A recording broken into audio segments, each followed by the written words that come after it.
Welcome to the Global Business Women's Pod, brought to you by the Greater Houston Women's Chamber of Commerce.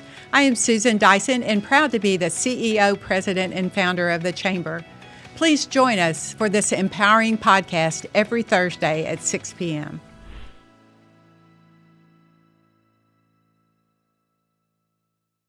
All right, here we go.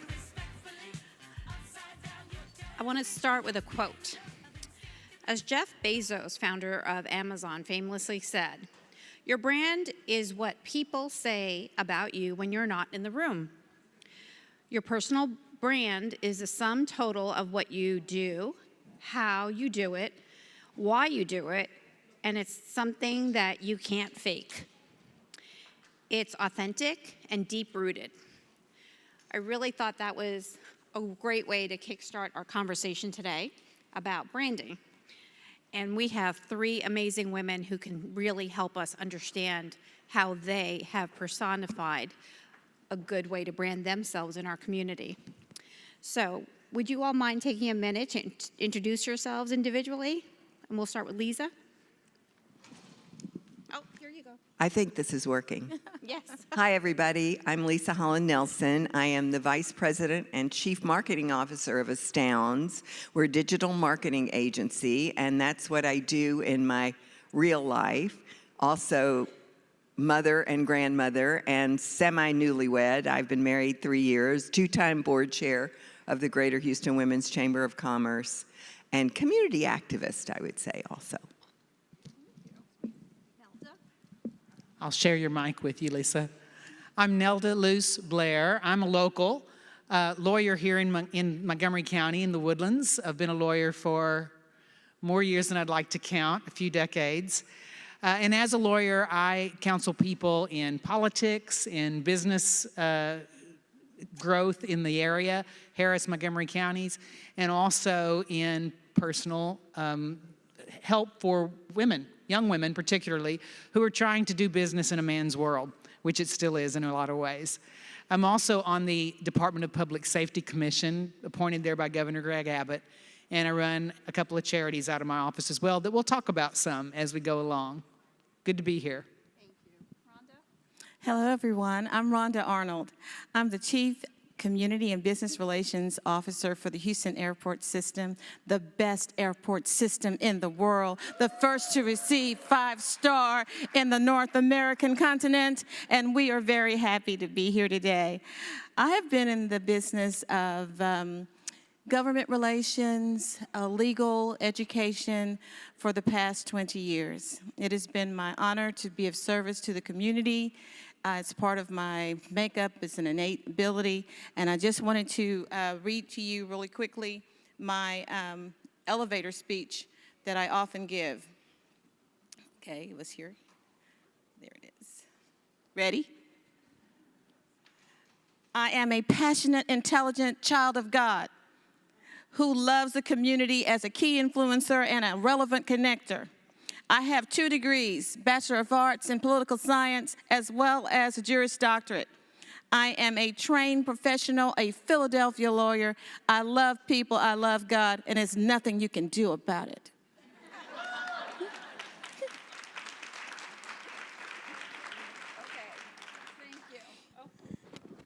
Thank you. That was a great start. So I could totally tell your personalities are all coming through. So that's a great start. So what are the benefits of personal branding? Lisa, we'll start with you just because you're right there.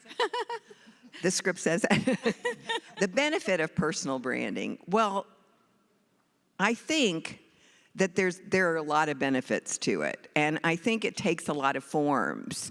So I'm going to probably throw everything out of order because I got a bunch of questions, you know, from Susan about what we were going to talk about. And the first one to me was, what's your favorite personal branding book?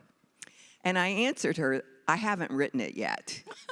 Because I realized I've never read a personal branding book. So I went out on Google, and I looked up personal branding, and there was so much stuff, but every bit of the stuff was pretty much around building your brand as an influencer. It was very today focused in that sense, and I thought about, well, I never did that. I mean, I wasn't building a brand to be an influencer. However, that's what I was doing, was influencing.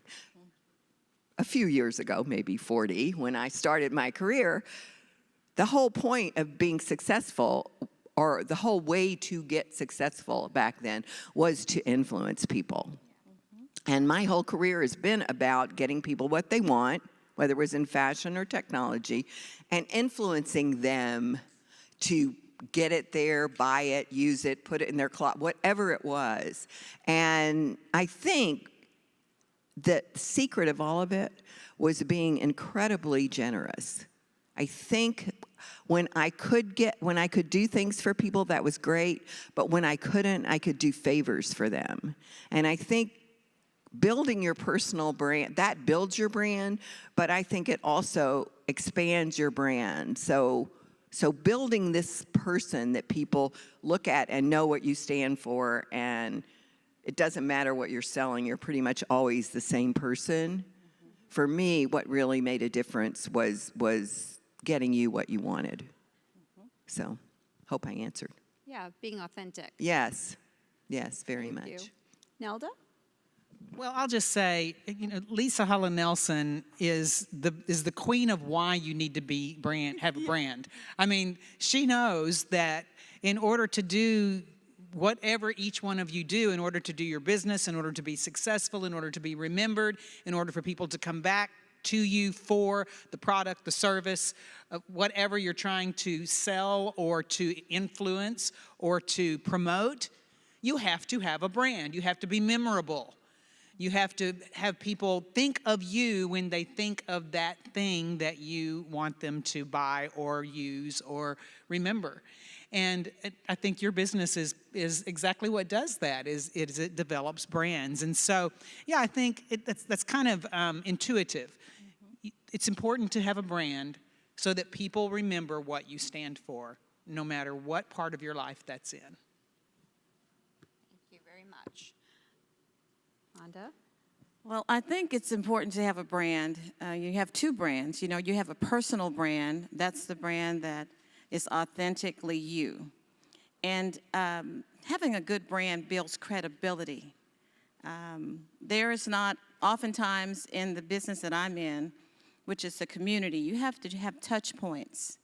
And it's all about relation building. Relationships are everything. People want to do business with people they know and people that they can trust. So I would say the benefits of branding is that the people that you work with, the people that you love, your family, and the people that are just basically out in the community, they know they can come to you if they need the answer for the item. And that's something that I treasure, that I've built through the years. It's about relationships, relationships, relationships, having a good reputation, and having credibility. That's why I think the benefits of branding is. Agreed. What would you tell people to focus on as a starting point? Nelda, let's start with you. A starting point for your brand? Well, you used the word authentic a few minutes ago, and I would say that's number one. You can't create a brand for yourself that is not natural to you. So you start with something or several things, depending on what part of your life we're talking about, that is actually innate in you and that you bring out. You don't invent the brand, you develop it from within. And I'll give you an example, and this is not, well, I'll give you an example. It's one of the things that, if you know me very well or if you've been around me at all, you know I wear red all the time. Yeah. I'm known for it. I'm known for the blonde in red, the lady in red, and you can bet that I wear it every day now because as I've kind of matured into that, if you want to call it brand, matured into that brand, I own it.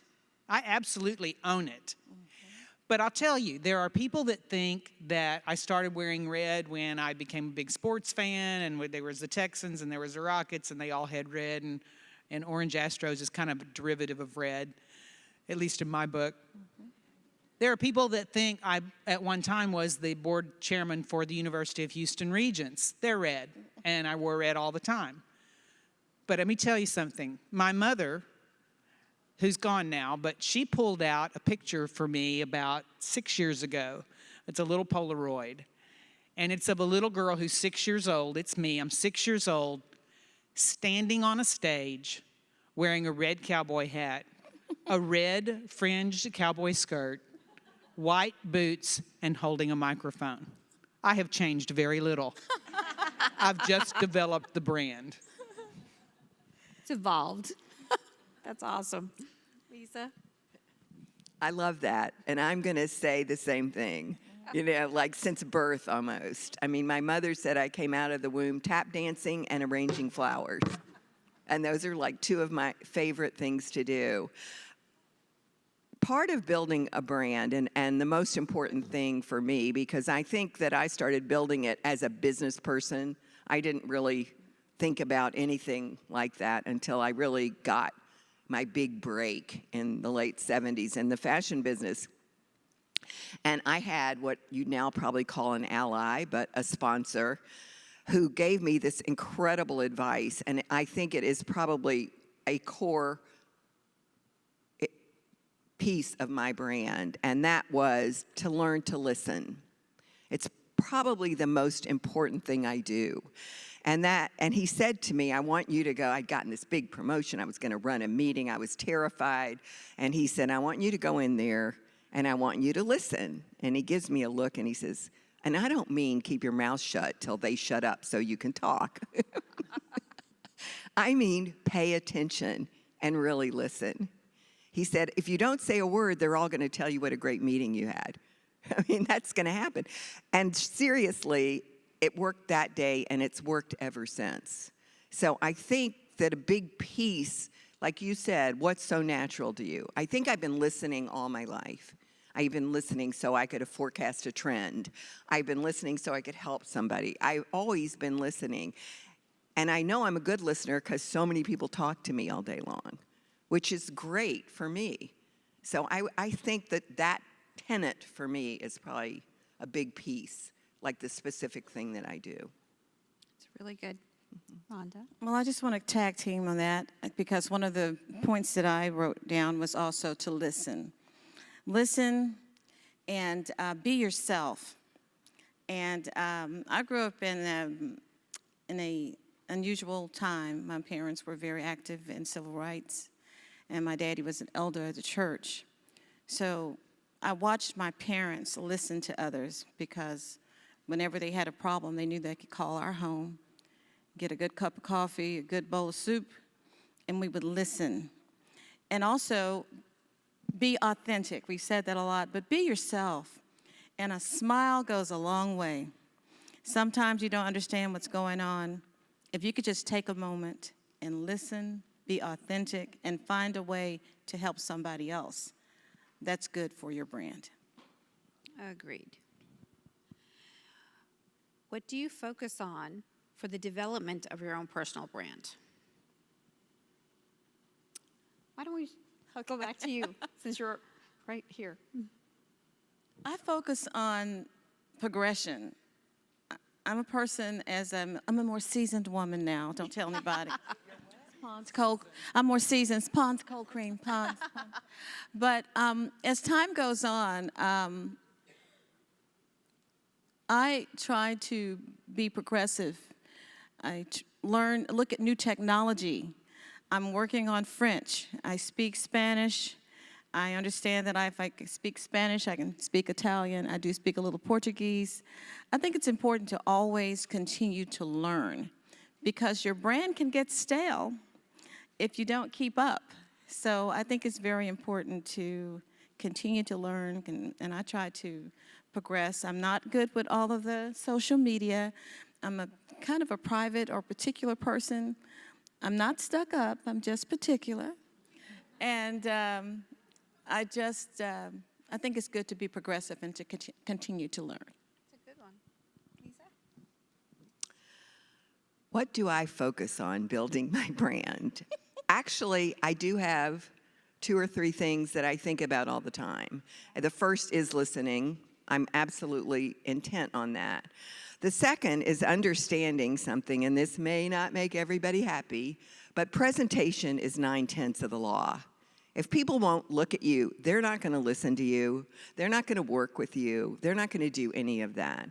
So I know I started in the fashion business, but the world is a fashion business. And so taking care of yourself and looking pretty good is really important. And the last thing I really do focus on building my brand, and that's really sharing with a lot of people, is to take care of yourself. You may not know this, but no one else is going to take care of you, even though they promise. No one else really can take care of you. And here's the biggie. Nobody says thank you when you didn't take care of yourself. They're not sitting at your bedside when you're 90 saying, thank you, Mom, for being in such bad shape. You know, I think that may be the first thing I should tell everybody, because as long as you keep taking care of yourself, you can keep doing whatever it is that you're doing in this brand that you can't help but be.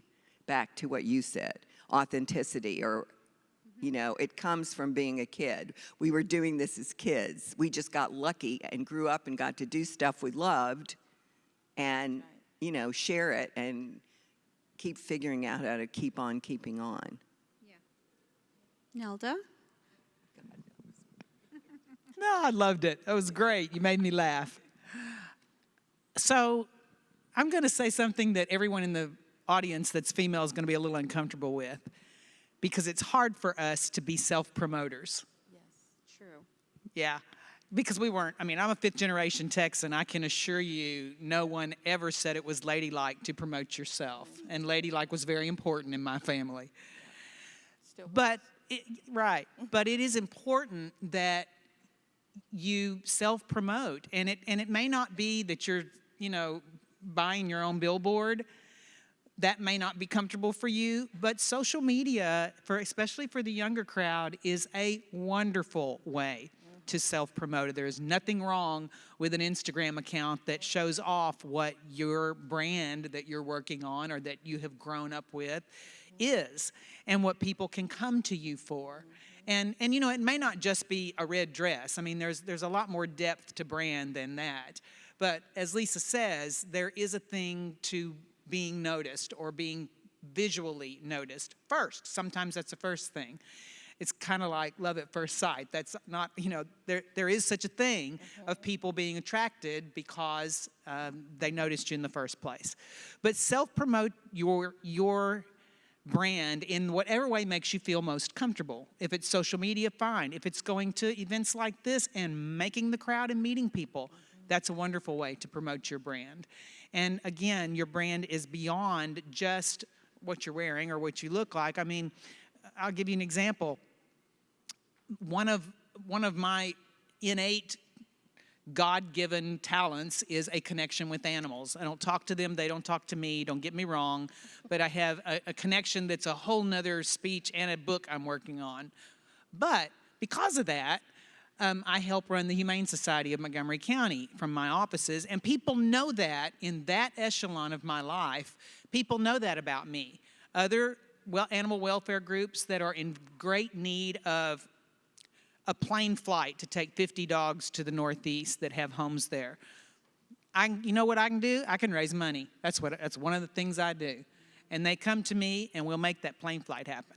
So that's another part of having a brand that, you know, it may not be my business. It's definitely not my living, but it is a great part of me. So you get things done. That's your brand. Thank you. I want to add something to that. Yeah, go Just want to say, just moving on the same thought pattern that you just had.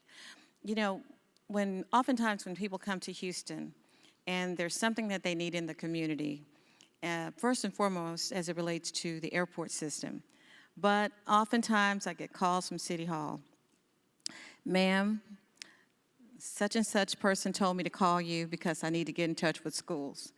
Such and such person told me to call you because I need to get in touch with the person in the Business of Opportunity office. So that is very important that people know your brand as far as how you're able to connect the dots. And the fact that you are in Houston. I'm a native Houstonian. It's not that many people that I don't know.